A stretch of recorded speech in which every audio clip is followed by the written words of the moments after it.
राम महोदय, क्या है ये सब? हमें सूचना मिली है कि आपने बाढ़ से किसी बालक की रक्षा की है, उसके लिए धन्यवाद। किंतु अनाथ बालकों को राज्य के अनाथ आश्रम में पहुंचा देने का कर्तव्य था आपका। अनाथों की रक्षा का दायित्व और अधिकार ये दोनों ही राजमाता का है, ये आप अच्छे से जानते हैं।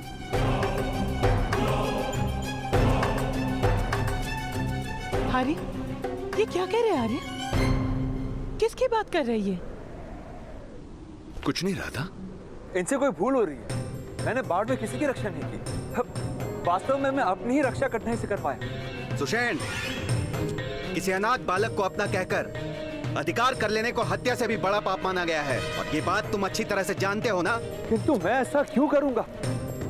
ये दोनों संतानें मेरी है, अनाथ नहीं है। मेरी पत्नी ने जुड़वा बच्चों को जन्म दिया है, कर्ण और शोण, और ये बात सभी जानते हैं। तो फिर मुख दिखाओ अपने दोनों पुत्रों का। अरे तुम होते कौन हो मेरे पुत्रों का मुंह देखने वाले? मेरे पुत्रों की ओर आंख उठाई ना तो अंधा कर दूंगी। शांत रहो राधा। क्यों शांत रहूं मैं? क्यों शांत रहूं मैं आर्य? 12 वर्ष निसंतान रहने के बाद ईश्वर ने मेरी मनोकामना पूरी की, तो पुत्र प्राप्त हुए मुझे।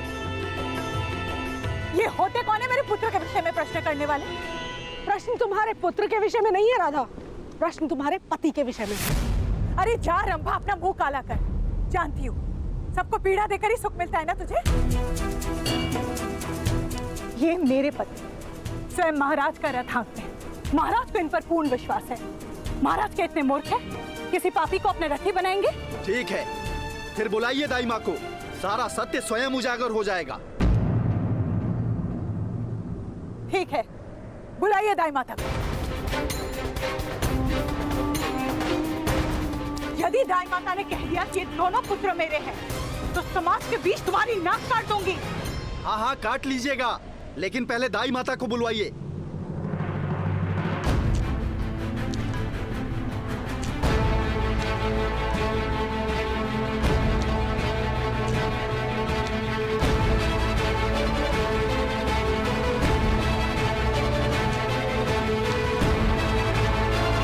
बताइए सबको रात को क्या हुआ था?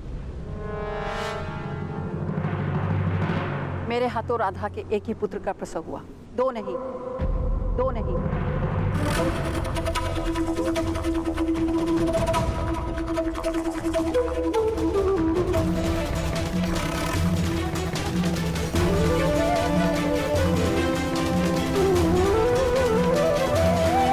किंतु अधीरज महोदय, अब ये मत कहना कि मेरे आने से पहले पुत्र का जन्म हो चुका था। अनेक बालकों के जन्म देखे मैंने। समझ तो मैं उसी समय गई थी जब आपने बालक को मेरे हाथ में दिया था कि उसका जन्म एक प्रहर पहले हुआ।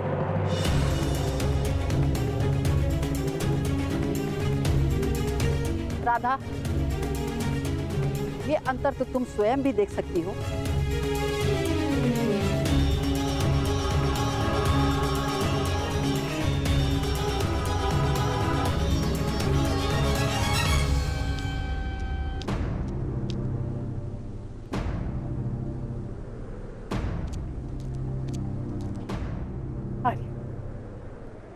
आर्य, ये क्या कह रही है?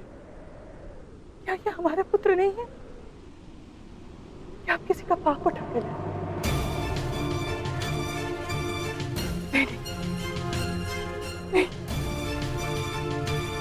इतना सुंदर, ऐसा निर्दोष बालक के किसी का पाप नहीं हो सकता है आर्य। ये मेरा पुत्र है, ये मेरा पुत्र है आर्य। क्या जाने किस जात किस वंश का है ये बालक। यहाँ रहकर सूत के सारे आवासों को भ्रष्ट कर देगा। इसे ले जाइए यहाँ से।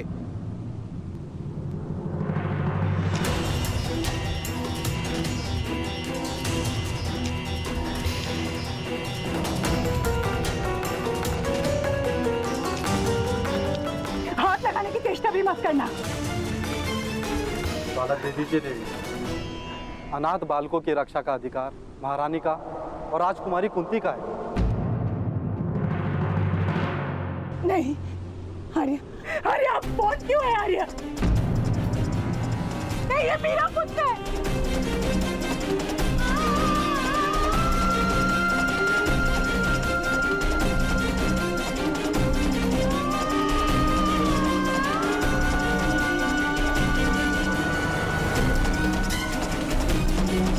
मैं प्रतिज्ञा लेता हूं, इस बालक के विषय में मैं अपने मुख से कभी किसी को कुछ नहीं कहूंगा।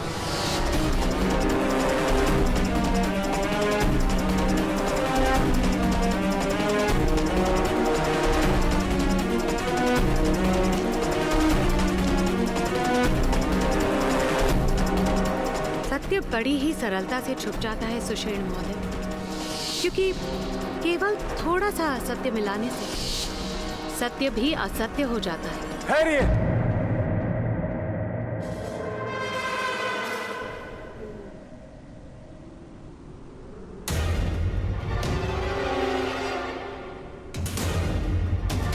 ये सत्य है, राधा ने इस बालक को जन्म नहीं दिया, किंतु ये मेरी संतान है।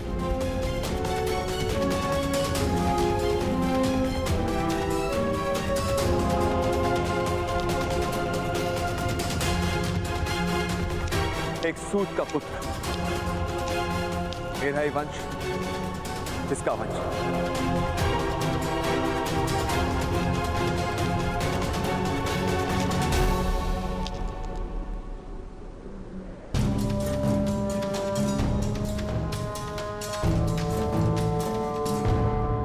वो कैसे अधिरथ सुषेण, विस्तार से बताइए।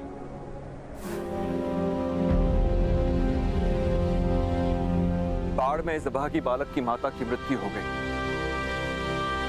मैं केवल इस बालक की रक्षा कर पाया, इसकी माता की रक्षा नहीं कर पाया मैं। किंतु इस बात से ये बालक तुम्हारा पुत्र किस प्रकार हो जाएगा अधिरथ?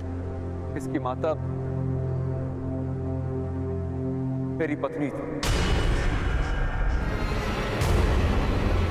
मेरी दूसरी पत्नी।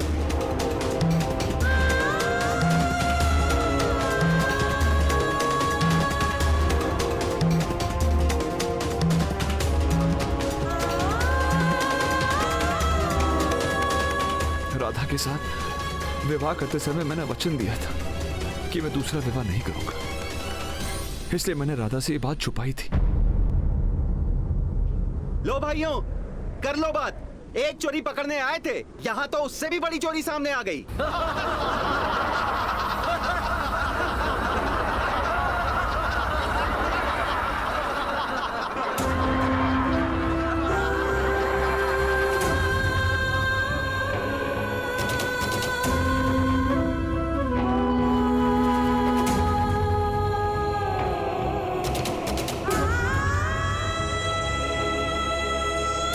ये तो राधा का प्रश्न है, राधा ही जाने। यदि हमारा धर्म और समाज भ्रष्ट नहीं होता तो हमें क्या करना है? चलिए यहाँ से।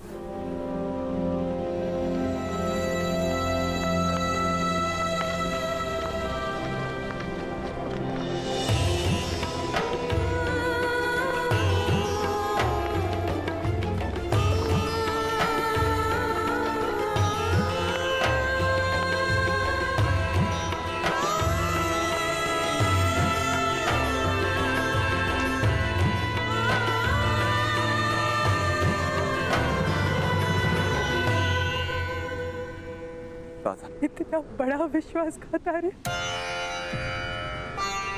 इतना बड़ा विश्वासघात। यदि विवाह से पहले आपने कहा होता कि आप दूसरा विवाह करेंगे तो मैं आपसे विवाह ही नहीं करती। यदि मेरे पुत्र शोण के जन्म से पहले आपके इस दूसरे विवाह के बारे में जान जाती तो आत्महत्या भी कर सकती थी। इस तरह तो आपने मुझे जीवन भर इस विश्वासघात के साथ जीने का एक दंड दे दिया है आर्य। राधा, राधा मेरी बात तो सुनो।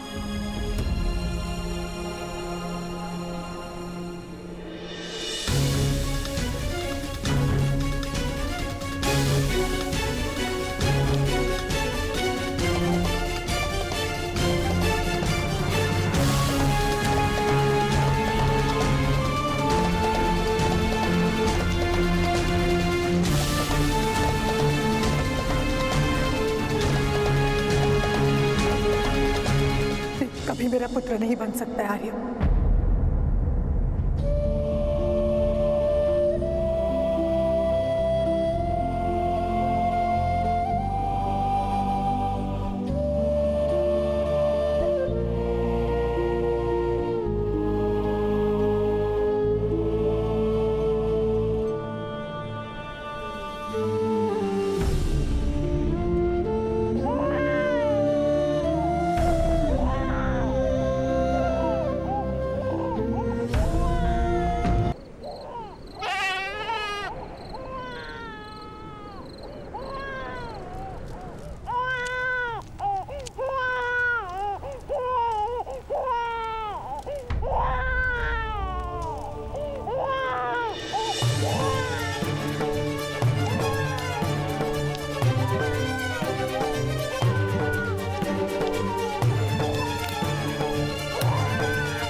एक साथ। रुको।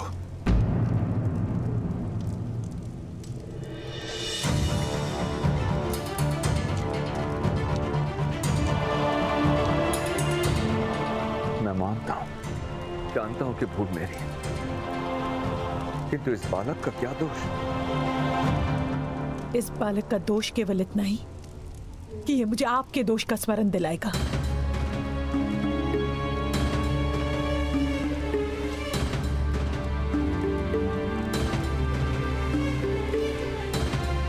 तुम एक स्त्री हो रहा था, किसी निरपराध बालक का त्याग कैसे कर सकती हो? यदि आपकी इच्छा को आदेश मानना और आपके पाप को पुण्य समझने का नाम स्त्रीत्व है, तो मैं स्त्री होने को अपना दुर्भाग्य मानती हूँ।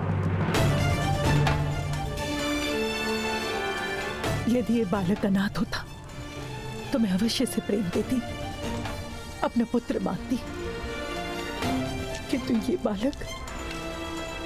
बालक आपके विश्वासघात का स्मरण बन कर रहा है आज। किंतु ये मेरा पुत्र है, ये मेरे घर से कहां जा सकता है? अपने ननिहाल जा सकता है।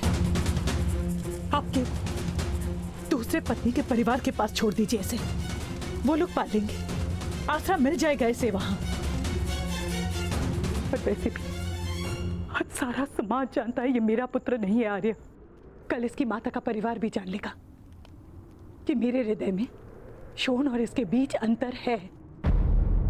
उचित तो ये है आर्य कि आप इसे आज ही वहां छोड़कर आइए।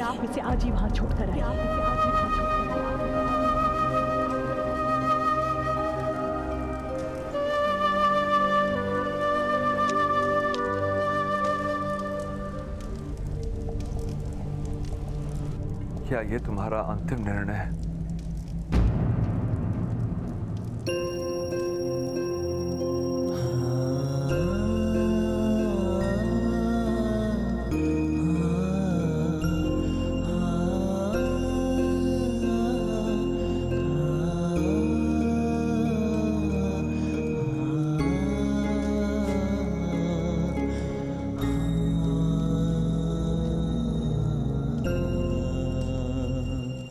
क्षमा करना पुत्र।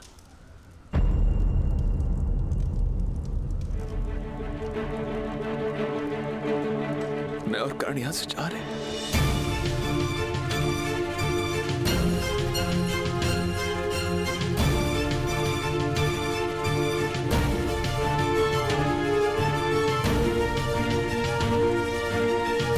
आप और कर्ण, आप मीरा और शोण का त्याग कर रहे हैं आर्य?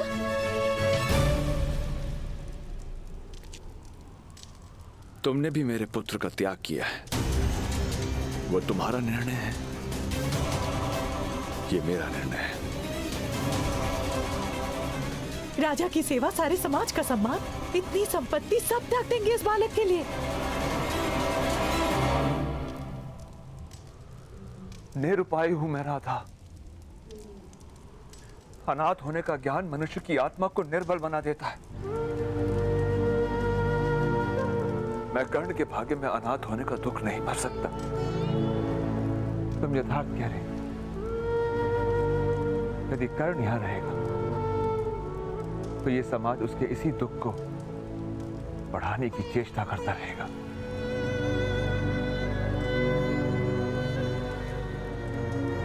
इसीलिए मुझे ये गांव छोड़ना ही होगा। यदि आप मेरा त्याग करेंगे, मेरे पास जीने का और कोई मार्ग नहीं रहेगा आर्या। क्या आप जानते हैं? तुम साथ चल सकती हो,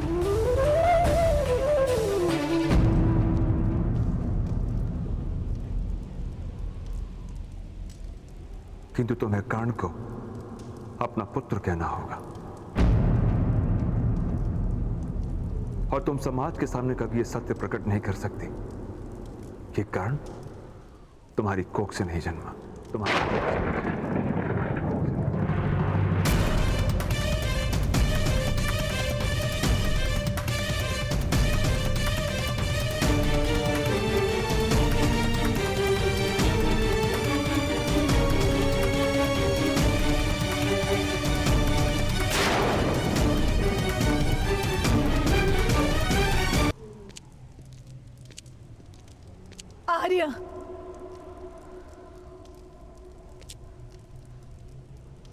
ठीक है, मुझे इस बालक को स्वीकार करना होगा।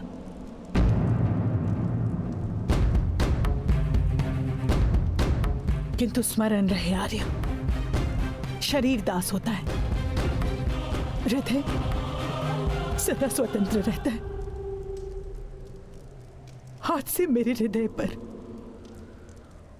आपका कोई अधिकार नहीं, और इस बालक को मैं प्रेम नहीं दूंगी आर्य, ये अब जान लीजिए।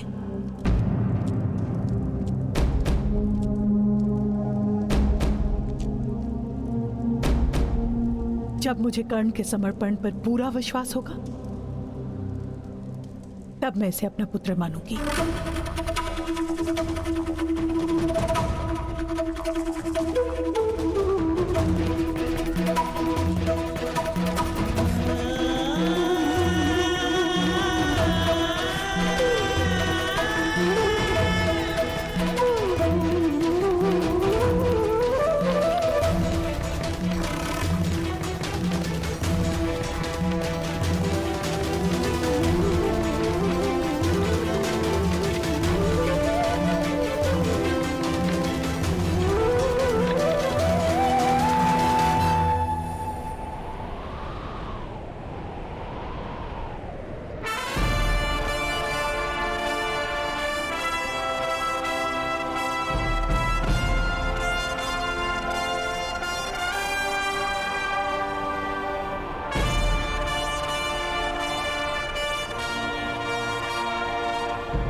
आज की दौड़ इस पर्वत के नीचे तक रहेगी।